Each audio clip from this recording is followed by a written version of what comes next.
The test is in 4 parts: Part 1, Part 2, Part 3, and Part 4. Now look at Part 1. Part 1. You will hear a female and a male student talking to a female tutor about a self-evaluation form. First, you have some time to look at questions 1 to 6.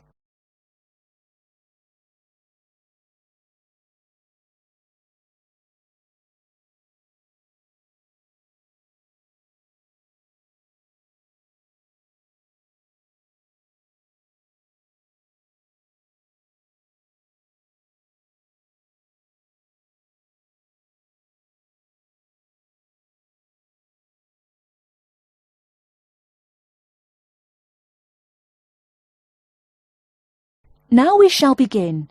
You should answer the questions as you listen, because you will not hear the recording a second time. Listen carefully and answer questions 1 to 6.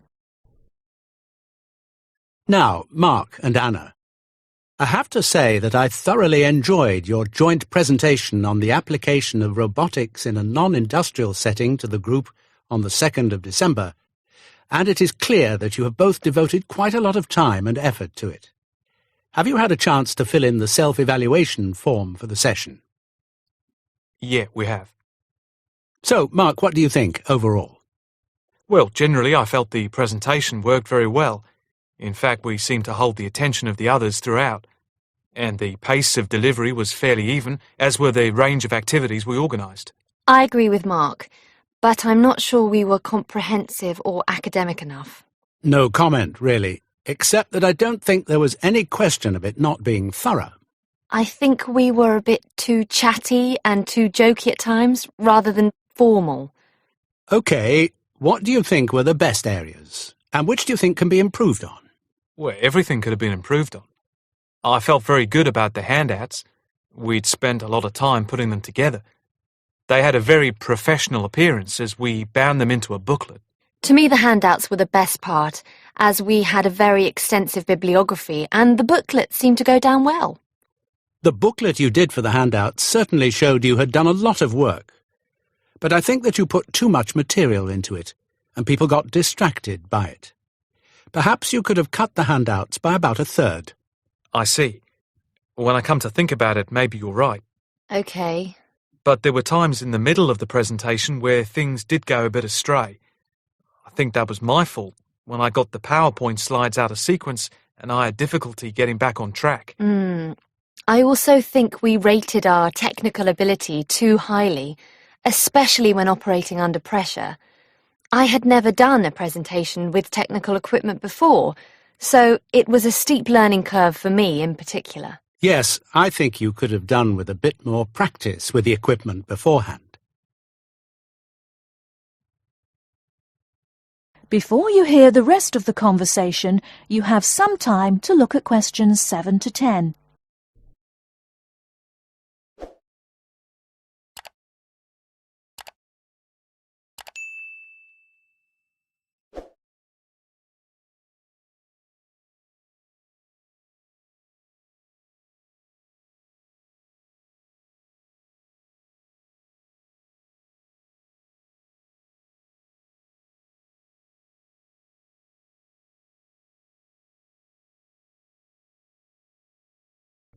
Now listen and answer questions 7 to 10.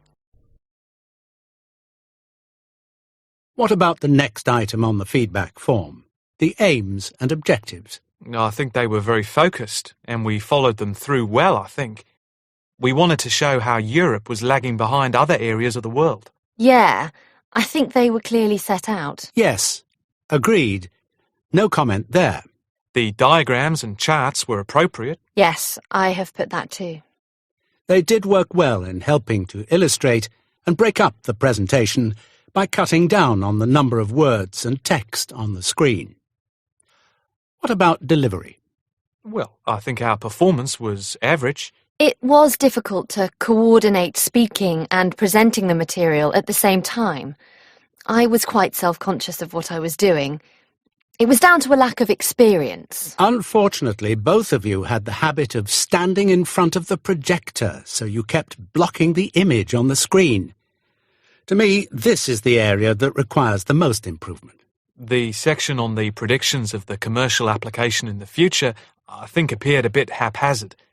To me, it was a weak point of the presentation.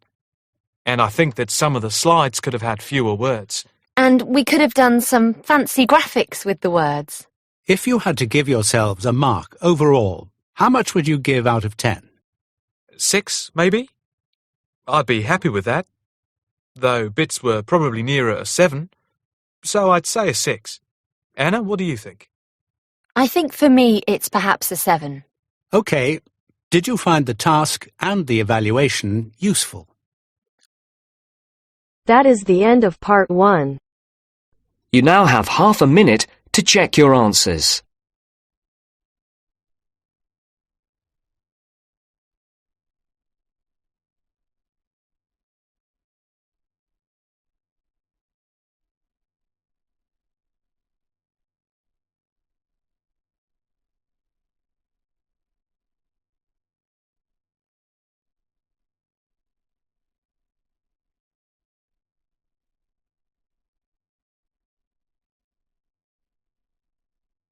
Now turns to part 2. Part 2. You will hear a tour of a newly renovated health club. First, you have some time to look at questions 11 to 15.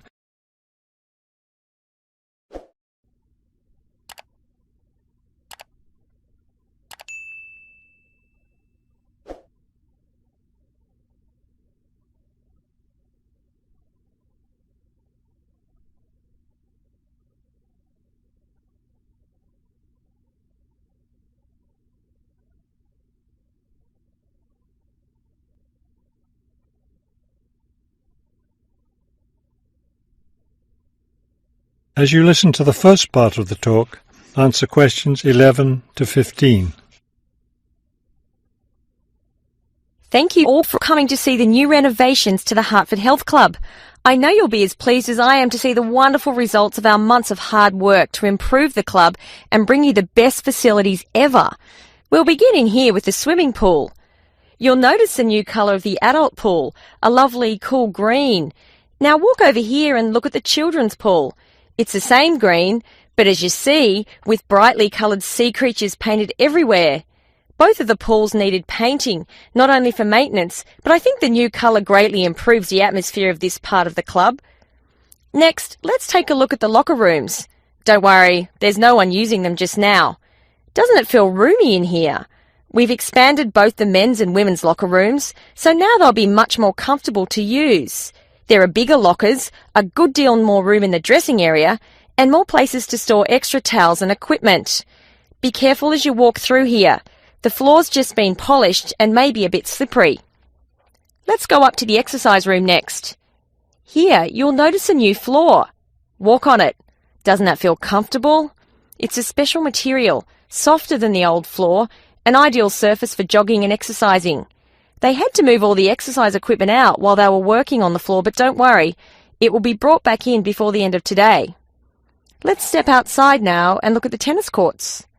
We haven't done a great deal here except to the equipment. We replaced all the nets and the ball throwing machine. Otherwise, everything is the same as it was before.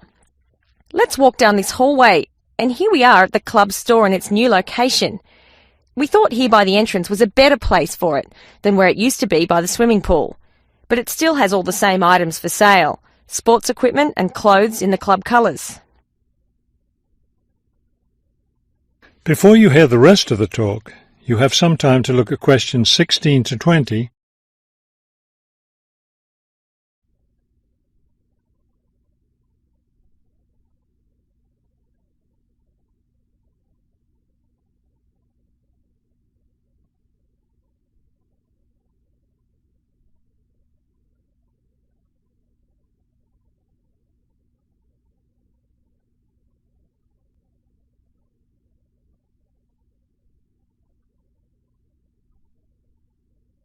Now listen and answer questions 16 to 20.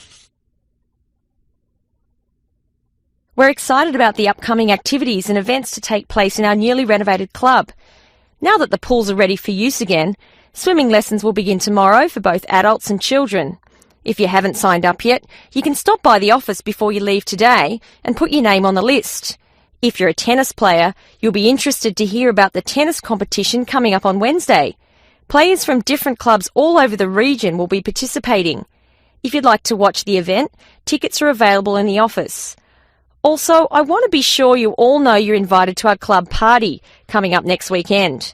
We're celebrating the completion of the renovation work, and we have a lot to celebrate. The entire renovation project was finished in just 9 months. That's 3 months less than the 12 months we'd originally planned on. We're proud of that, and proud that we came in under budget too. Because we've had such good results with this project, we're already planning the next one. We already have 2 indoor pools, and next year we plan to install an outdoor pool right next to the tennis courts. Details of these plans will be made available to all club members soon. All right, I think we've covered just about everything. Are there any questions? That is the end of part 2. You now have half a minute to check your answers.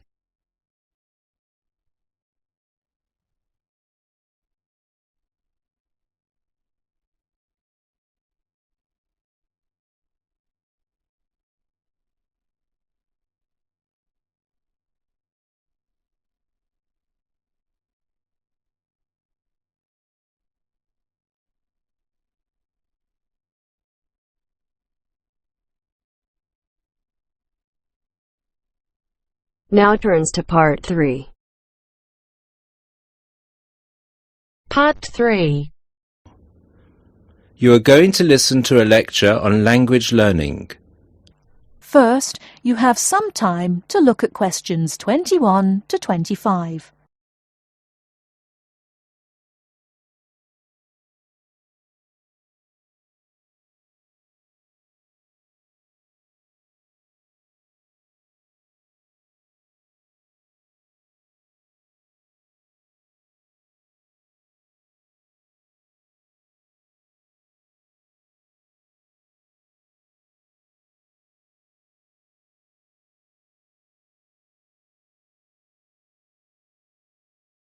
Now listen carefully and answer questions 21 to 25. This is the first in our series of lectures on language learning. The topic I'd like to deal with today is what makes a successful language learner? There's been a lot of research into what makes some people learn a language faster than others. In this lecture, I'll summarize the main findings of the research into the subject. There are many factors that influence how quickly one learns a foreign language, of which exposure to the target language seems to be one of the most important factors to consider. It's this factor which determines the speed of learning a language, especially among those people who learn a foreign language outside the classroom. There are more people who did not learn a second language or a third language in the classroom, and I think that understanding how learners successfully learn languages without the help of a teacher can provide us with the key to how to become a successful language learner. Let's look then at the characteristics of a successful language learner. Motivation seems to be one of the key factors. Research into motivation has identified 2 main types: instrumental motivation and integrative motivation. Instrumental motivation is the kind of motivation that encourages people to learn a language for practical reasons, such as getting a job or passing an examination. Learners with this kind of motivation intend to use the target language as a tool or instrument to help them achieve a goal. Integrative motivation is what encourages learners to learn a language in order to communicate and socialize with others who speak the language. The primary aim for learners with integrative motivation is to use the language to integrate and identify with the community that uses the language. Immigrants, or people who are married to speakers of another language, are motivated in this way. Although most people have mixed motivation, research into language learning and acquisition suggests that integrative motivation produces much better results and is an important characteristic of successful language learners. Before you hear the rest of the talk, you have some time to look at questions 26 to 30.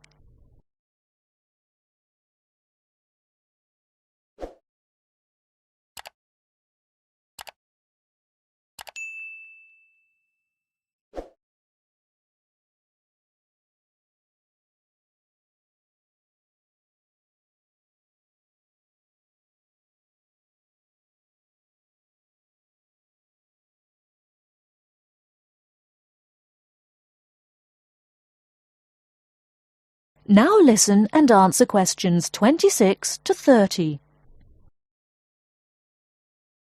Personality is another important factor in language learning. One does not need to be an extrovert to learn a foreign language, but willingness to experiment and take risks is essential. Introverted or anxious learners who are afraid of making mistakes find it harder to learn a language. Good language learners will try to experiment with different ways of learning vocabulary or grammar until they find the way that suits them best. Language is a complex system. Successful language learners often design complex learning systems to master a language. They think about how they learn and organize their learning accordingly. They develop their own learning style and use a range of learning skills such as efficient revision techniques, systems for learning and organizing vocabulary, the ability to monitor their own speech, and the ability to plan their learning. Finally, age is another major factor to be borne in mind. Children seem to be in the best position to learn a foreign language rapidly and with the best results. Older learners can also be very successful and become proficient at using a language. Adult learners who make decisions about their learning and are independent of the teacher, who are analytical and aware of how they learn, and who take responsibility for their learning, stand a very good chance of learning a foreign language successfully.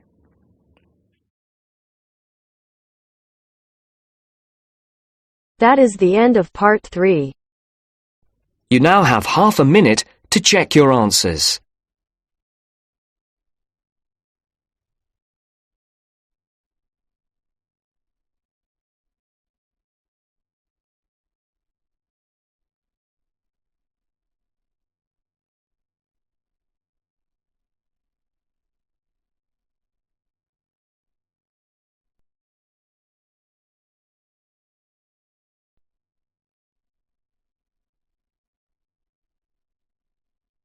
Now turns to part 4. Part 4. You will hear part of a lecture about psychological testing. First, you have some time to look at questions 31 to 40.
Now listen carefully and answer questions 31 to 40. Hello, my name is Alexandra Blaby, and today I'll be talking about one of the ways in which personality can be assessed, psychometric testing. Psychometric literally means measuring the mind, and there are many carefully constructed tests which attempt to carry out this process. Probably the most common use for these tests is to help people find out the careers that most suit their personality. Many employers ask new job applicants to take a psychometric or personality test as part of their selection procedure. One of the features of this type of test is that there are no right or wrong answers to the questions. For this reason, it would be more accurate to call them assessments rather than tests. There are 4 main types of personality test currently in use. These are questionnaires, ratings tests, projective tests, and objective tests. Let's start by considering questionnaires, as these are by far the most common method. Here, subjects are asked between 50 and 100 questions about themselves. A typical question might be, "Do you enjoy spending time alone?" There are 2 advantages to questionnaires. Firstly, they are easy to administer, and secondly, the questions are answered by the person who knows the subject best, themselves. By contrast, a ratings test is done by someone who knows the subject well rather than the subjects themselves. A rater might be asked, for example, to agree or disagree with a statement about the subject. A typical statement might be, "He laughs a lot."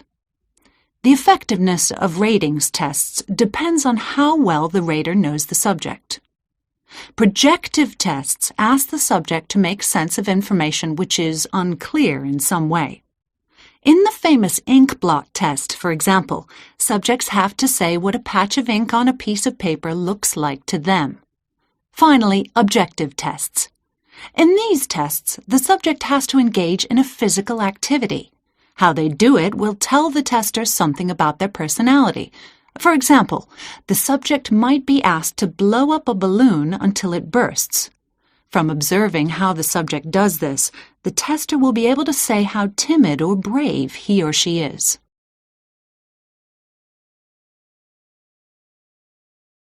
Perhaps at this stage we should clarify what exactly we learn about people from psychometric tests. The overall purpose of the tests is to identify personality leanings or inclinations rather than fixed qualities or, as some people fear, character weaknesses. This explains why tests often include several similar questions. How consistently the subject answers these will enable the tester to reach an accurate assessment. Incidentally, the assessment procedure may be carried out by a psychologist or another trained individual, but is most frequently done automatically by a computer. The effectiveness of any method which asks questions, of course, is heavily dependent on the individual's willingness to answer a set of standard questions. One of the most well-respected psychometric tests is the Myers-Briggs test, which asks subjects about their preferences in 4 main areas.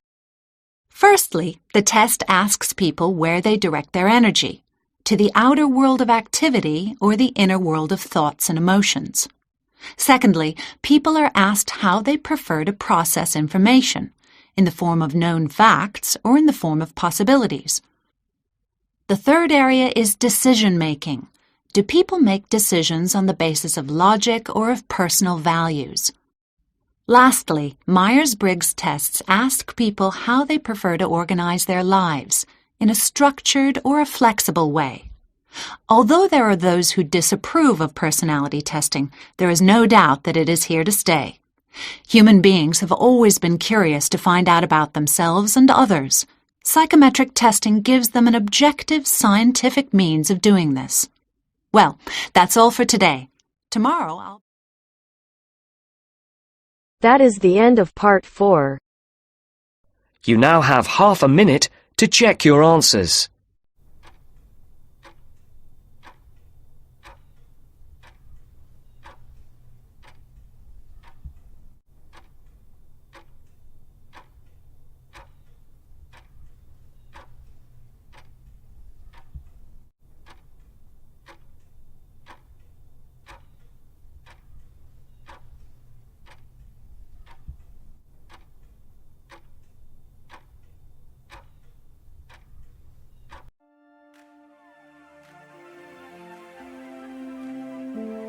That is the end of the listening test. In the IELTS test, you will now have 10 minutes to transfer your answers to the answer sheet.